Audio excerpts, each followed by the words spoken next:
A project falls behind schedule.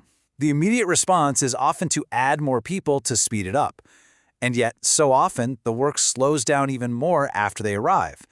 This outcome might seem counterintuitive, but it reveals a fundamental tension in how group work is structured. It begins with a very common situation. A team is working on a complex task, but it's not meeting the planned timeline. A gap starts to open up between the progress that was expected and the actual rate of completion. This gap creates pressure inside the organization. For the people accountable for the project, the primary question becomes an urgent one. What action do we need to take to correct course and meet the deadline? And a very frequent response is to increase the size of the team. The assumption is straightforward. More people contributing should mean more work gets done in the same amount of time. The observable result, however, is often the exact opposite.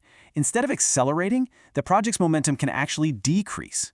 The finish date, which was already at risk, now gets pushed even further into the future. The reason is that adding people introduces a set of structural costs that aren't immediately obvious. These new constraints can easily outweigh the benefits of having more labor. To start, a new person added to an existing project can't contribute at full capacity right away. There's an initial period where their main activity is simply absorbing information, not producing work. During this ramp-up time, newcomers have to learn the project's history, its specific goals, and all the established ways of working. They need to understand the full context before they can perform their tasks effectively. This learning period comes at a direct cost. To bring new members up to speed, experienced team members have to pause their own tasks. Time and effort are diverted from completing the work to teaching others, which leads to a temporary drop in the team's total output.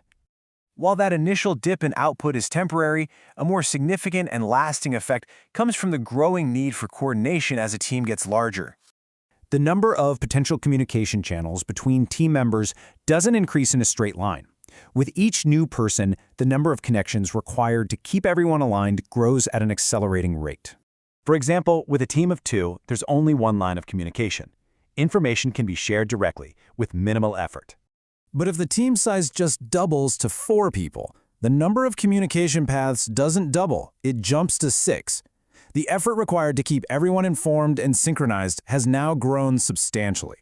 Double the team again to 8 people, and the number of communication paths explodes to 28. The amount of time and energy consumed simply by keeping everyone on the same page rises dramatically.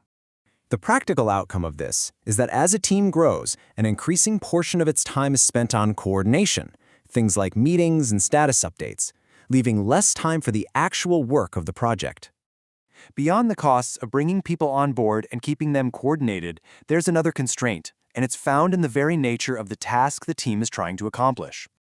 Some work can be divided into independent pieces. Harvesting a large field, for instance, can be sped up by assigning more workers, since each can work on their own section. Other work is highly interconnected, where each component depends on many others, like assembling a single complex machine. Adding more people is most effective when that work can be split into parallel tasks with minimal overlap. For highly interdependent work, adding more people can increase the complexity of coordination much more than it increases productive output. Given all these dynamics, a question arises. Why is adding staff to a delayed project such a common response in organizations?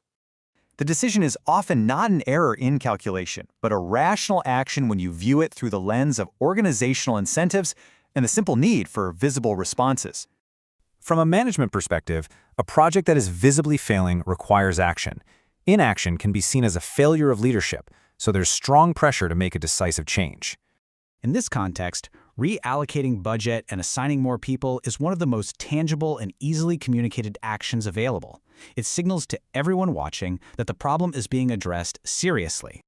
This action serves an important function within the organization's structure. Regardless of the project's final outcome, the decision to add resources is defensible. It allows decision-makers to demonstrate that they took every available step. Ultimately, the system creates a fundamental trade-off.